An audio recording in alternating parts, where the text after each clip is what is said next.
Olá pessoal, tudo bem? Sejam bem-vindos ao canal Daniel Lopes. É sempre um prazer e uma honra contar com a sua audiência. Neste vídeo eu gostaria de conversar com vocês sobre um assunto muito importante.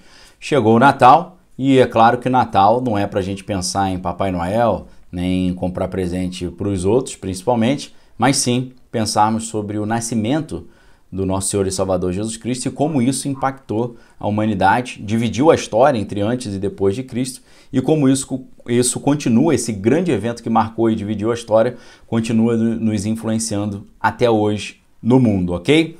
Vai ser uma reflexão muito importante porque nesse vídeo nós vamos pensar sobre essa mensagem que Cristo trouxe e principalmente pensar se Cristo era mais relacionado, se a fala de Cristo, os ensinos de Cristo eram mais relacionados com uma visão conservadora ou como uma visão coletivista, marxista, comunista. Vai ser muito importante esse vídeo para você, assista com calma.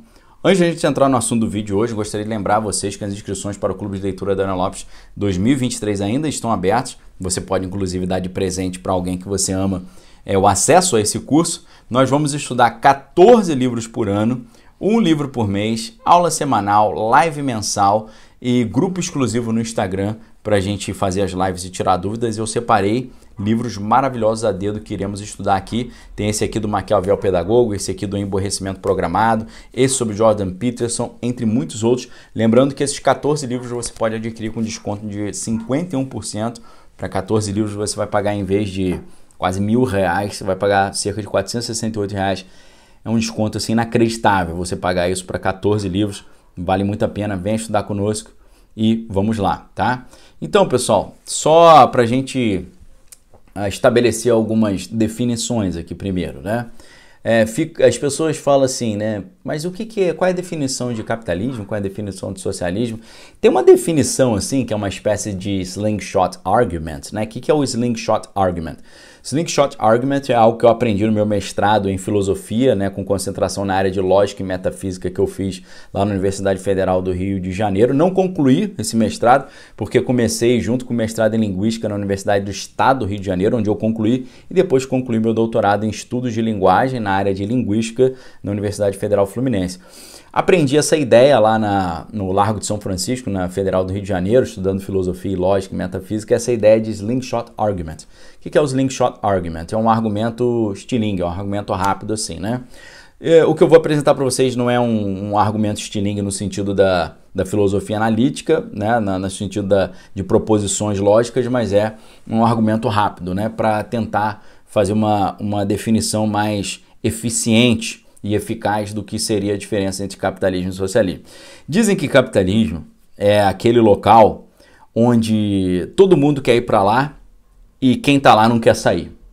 E comunismo é onde todo mundo quer sair dali, mas não consegue porque foram impedidos de sair. No final das contas é isso, tá? Então, essa definição deve ficar muito bem na sua cabeça. Por que lá os coreanos do norte estão doidos para sair de lá e não conseguem? Porque são impedidos de fazer isso, e porque todo mundo quer ir para os Estados Unidos, é muito difícil de entrar e quem entra não quer sair de jeito nenhum. Tem a ver com essa definição, por aí você vê o que é melhor, o que é pior e o que cada um propõe. Por um lado, liberdade, por outro lado, concentração e controle, tá? Então, a gente precisa ter essa definição correta e saber que, além disso, ao contrário do que ensinam para todos nós, o socialismo não é distribuição de renda e de poder, é concentração de renda e concentração de poder. E a gente pode fazer um outro teste rápido também, né? Por exemplo, o pessoal que trabalha à margem da sociedade, aqui no Brasil, escolheram mais o 01 ou escolheram mais o pessoal lá dos frutos do mar? Você que vai dar essa resposta aí, pensa aí. Aquela esquerda caviar, que está sempre ali sugando ruanês da vida, preferiram mais o 01 ou moluscos e frutos do mar?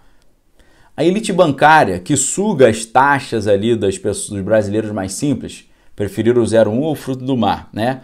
O Zé Bagulhinho que não faz nada da vida, fica só enchendo a cara ali de fumaça, preferiu o 01 ou frutos do mar? O filho do papai, com 40 anos na cara, que mora na casa da mamãe e vive às custas da família, preferiu o 01 ou os frutos do mar? Então, por aí você tem uma excelente definição do que é capitalismo, do que é socialismo. Agora, dizem que Jesus era meio socialista, né? Porque ele falava para ajudar os mais necessitados e tal. Só que tem uma passagem, já que a gente está falando de Natal e de Jesus, tem uma passagem que eu acho altamente elucidativa para você entender com qual visão de mundo a mensagem de Cristo mais se identificava. Para isso, a gente precisa recorrer à parábola dos 10 talentos. A parábola dos talentos, né? Eu falei dos 10 talentos, a parábola dos talentos, misturei com a parábola das 10 virgens. A parábola dos talentos diz que um homem, ausentando-se do país, chamou os seus funcionários e deu a eles bens. Para um, ele deu 5 talentos, né? Essa ideia de talento como se fosse um saco cheio de moedas de prata, né? Então, para um, ele deu um saco cheio de moedas de prata, para outro, ele deu 2 sacos cheios de moeda de prata, e para outro, ele deu apenas um saco cheio de moeda de prata. Deu para cada um, segundo a sua própria capacidade, e foi embora. O que recebeu 5 talentos saiu e imediatamente a negociar com eles ganhou outros 5. Do mesmo modo, o que recebeu 2 ganhou outros 2, mas o que recebeu só 1 abriu um buraco no chão e escondeu o dinheiro do seu senhor. Depois de muito tempo, o chefe voltou e foi prestar conta com eles. Se aproximou do que recebeu 5 talentos e falou, cadê os 5 que eu te dei? Ele falou, ó, você me deu 5, eu multipliquei mais 5, tá? E aí o chefe falou, ó, você foi muito bem, tá? Então, você foi um servo muito bom, fiel, foste fiel no pouco, sobre muito te colocarei, entra aqui no descanso merecido. Aproximando-se ali do que recebeu 2 talentos, ele falou, cadê os 2 talentos que eu te dei? Ele falou aqui, ó, você me deu 2, multipliquei mais 2, toma. E ele falou, muito bem, você foi fiel, foi fiel no pouco, sobre muito te colocarei, entra no descanso do seu senhor. Porém, quando ele foi conversar com um cara que ele só deu 1 talento, ou uma sacola de moedas de prata, o cara falou, e aí? O chefe falou, e aí, o que você fez com a sacola que eu te dei? Aí ele falou, ó, eu sabia que você era um patrão muito severo, que colhe onde nem mesmo tinha plantado e ajunta onde não espalhou, e por isso eu fiquei com muito receio e escondi na terra o talento. Então eu não fiz nada com o talento, toma aqui para você. E aí o Senhor falou, ó, você foi um funcionário mau e negligente, você sabia que eu sou rigoroso, que eu ceifo onde eu não semeei e eu ajunto onde não espalhei. Você poderia, pelo menos, ter dado os talentos ou o dinheiro para os banqueiros. Olha só, os banqueiros. E eu, ao voltar, receberia com juros o que é meu. Está falando de investimento, multiplicação, juros, dividendos. Isso não é coisa de marxista, tá? E aí, a conclusão que o patrão chega, e esse patrão representa o próprio Cristo, é muito elucidativa. A conclusão que ele chega é, tira esse talento desse cara e dá para o que tem 10 talentos. Porque a todo o que tem se lhe dará e terá em abundância, mas o que não tem, até o que tem lhe será tirado.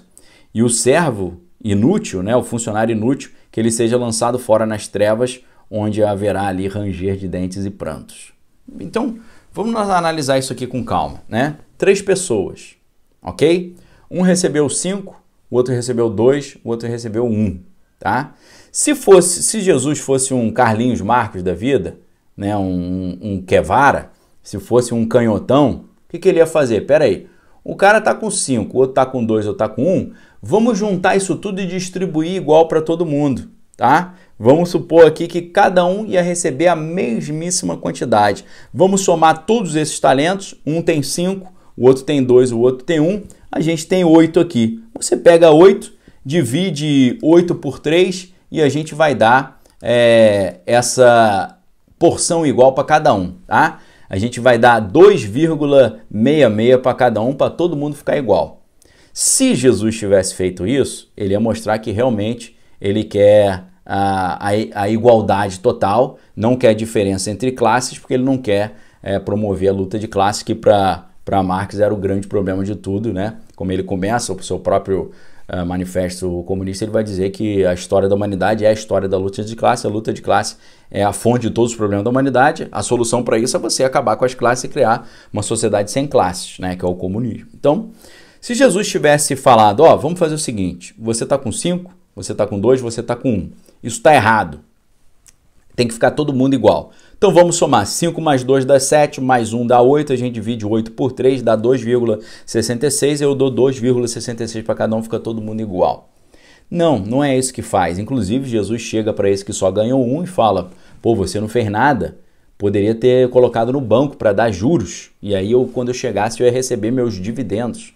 Vejam só.